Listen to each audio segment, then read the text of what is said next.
بالاکوٹ کے عوام نے نیو بالاکوٹ سٹی کے عدم تعمیر کے خلاف احتجاجی ریلی نکالی۔ مظاہرین نے سپریم کورٹ کے فیصلے کے مطابق ایکشن لینے کا مطالبہ کر دیا۔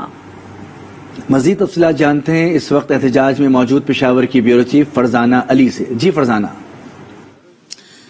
جی بالکل، یہاں پر ابھی تھوڑی دیر پہلے ایک ریلی نکالی گئی اور جس کا مقصد یہی تھا کہ بکریال سٹی یعنی کہ جس کو کہا گیا کہ نیو بالاکوٹ سٹی کا وعدہ کیا گیا تھا جو 16 سال سے پورا نہیں ہو رہا اس کو پورا کیا جائے۔ سپریم کورٹ کے فیصلے آئے، کئی اور باتیں بھی سامنے آئیں، نمائندے آتے ہیں، حکومتیں آتی ہیں، وہ وعدے کرتے ہیں لیکن وہ پورا نہیں ہو رہا، اور وہ متاثرین جو کہ 8 اکتوبر کے زلزلے میں متاثر ہوئے وہ ان کو ابھی تک گھر نہیں مل رہے، گھر کے لیے زمین نہیں مل رہی اور وہ جگہ جگہ جا رہے ہیں اور یہاں پر ریڈ زون پر ٹینٹوں کے اندر رہ رہے ہیں۔ اور ہم نے یہ بھی دیکھا کہ کچھ ان کے جو ٹینٹس تھے وہ اپنی مدت بھی پوری کر چکے ہیں۔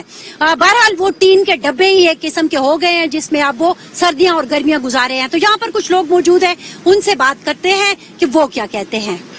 2005 میں زلزلہ آیا، آپ نے دیکھا، اور یہاں پہ بہت سا میڈیا آیا، بہت سے لوگ آئے جن کو ہماری حکومتوں نے بھی دکھایا۔ یہاں پہ ہماری جو ماؤں بہنوں کی نعشیں تھی وہ دکھائی ہیں، وہ دکھا کے خربوں روپے پاکستان کے اندر آئے ہیں، ٹھیک ہے۔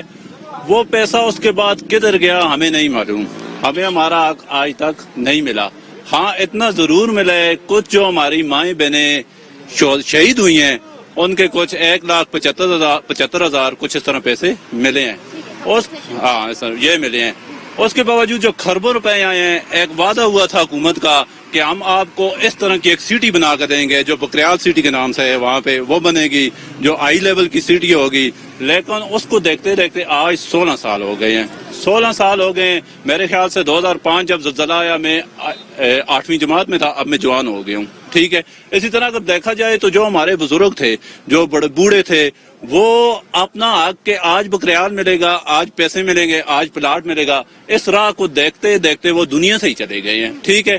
اور اس طرح اس کے بعد ہم نے آہستہ آہستہ ہمارے جو بزرگ ہیں انہوں نے ایک تحریکیں چلائیں، دھرنے دیے، ہم نے یوب پل پر آئے، اس طرح اسلام آباد ہم سپریم کورٹ کے آگے گئے، وہاں پہ گئے، عمران خان کے خط تک بنی گالا میں گئے، وہاں پہ جب عمران خان کی یہ بات ہوئی تھی وہاں پہ کہ میرے پاس تو صوبائی حکومت ہے، یہ وفاق کے انڈر ہے۔ اب اگر آج دیکھا جائے تو وفاق بھی ان کے انڈر ہے، صوبائی حکومت بھی ان کے انڈر ہے، لیکن پھر بھی کوئی کام نہیں ہوا۔ تو یہ ہے کہ ہم آج جو ہمیں ایک جگہ پہ ڈالا گیا ہے کمشنر کے آگے، کمشنر سے ہمیں اٹھا کر ڈالتے ہیں ڈی سی کے آگے، ڈی سی سے ہمیں اٹھا کر ڈالتے ہیں اے ڈی سی کے آگے، ٹھیک ہے۔ وہ میٹنگز پر میٹنگز ہو رہی ہیں، مجھے سمجھ نہیں آ رہی یہ کون سی میٹنگز ہے، ہمارا پیسہ آیا ہوا ہے، سب کچھ آیا، اس کے باوجود ہمیں دے نہیں رہے۔ تو یہ 16 سال سے میٹنگز ہو رہی ہیں لیکن رزلٹ زیرو ہے، کچھ بھی نہیں ہے۔ پھر ہم سپریم کورٹ کا فیصلہ ہے، ٹھیک ہے، پاکستان کا سب سے بڑا ادارہ سپریم کورٹ ہے، ٹھیک ہے۔ سپریم کورٹ کے فیصلے پہ کوئی عمل درآمد نہیں ہو رہا۔ جب ہم سڑکوں پہ آتے ہیں تو ہمیں کہا جاتا ہے کہ آپ قانون کی خلاف ورزی کرتے ہیں، آپ سپریم کورٹ کو نہیں مان رہے تھے، ہم آپ کی کیوں مانیں، ٹھیک ہے۔ اسی 8 اکتوبر والے دن میں نے اپنے گھر سے 4 لاشیں اٹھائی ہیں، اپنی والدہ کی، بڑے بھائی کی، چھوٹے بہن کی۔ والد صاحب زخمی ہو گئے، بعد میں وہ بھی فوت ہو گئے۔ آپ کے چینل کے توسط سے صرف اتنا کہنا چاہوں گا چیف جسٹس صاحب سے، جتنے ہمارے افسران ہیں، کہ ہمیں خدا را اور کچھ نہ سمجھا جائے، ایک انسان سمجھا جائے۔ جو زندہ رہنے کے لیے جو چیزیں میسر ہیں ہمیں صرف وہ دے دی جائیں۔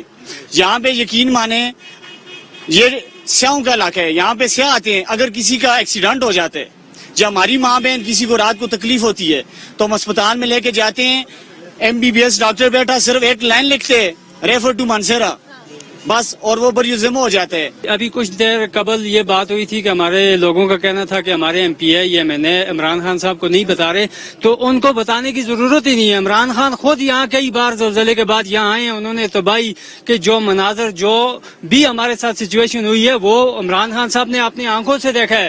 اس کے علاوہ سابق چیف جسٹس نثار ثاقب صاحب یہاں آئے ہیں، انہوں نے سارے حالات اپنی آنکھوں سے دیکھے ہیں، مگر 2 اہم شخصیات کے آنے کے باوجود ہمارے دکھوں کا مداوع نہ ہونا، میں سمجھتا ہوں کہ یہ انسانیت کی تذلیل ہے۔ ہمیں کس بات کی سزا دی جا رہی ہے؟ سب سے پہلی بات یہ ہے، کیا ہم انسانی حقوق میں نہیں آتے یا ہم پاکستان کے شہری نہیں ہیں؟ یہاں پر تمام لوگ ٹیکس دیتے ہیں، تمام لوگ قانون کا احترام کرتے ہیں، میں خود احترام کرتا ہوں، ہم نے خود MPs، یہ سب ہمارے ہی لوگ ہیں، ان لوگوں کی بھی غلطی ہے سب کی. میں کسی کو نون لیگ کو پی ٹی آئی کو ہٹ نہیں کرنا چاہتا. یہ سب ہمارے نمائندے, ہم نے ان کو ووٹ دیے ہیں, ٹھیک ہے. اور ہمارا جو بین الاقوامی جو انسانی حقوق ہیومن رائٹس میں سب سے پہلا جو چھت کا گھر کا ہوتا ہے, تو کیا ہم یہ گھر مانگ رہے ہیں تو یہ کیا غلط کر رہے ہیں؟ لوگوں کی باتیں آپ نے سنی اور غصہ ہے, شدید غصہ ہے. غصہ ہونا بھی چاہیے کیونکہ 16 سال جب آپ ریڈ زون پر بیٹھ کر گزار دیں گے تو پھر کیا ہوگا؟ یہی ہوگا جو آج آپ کے سامنے تھا.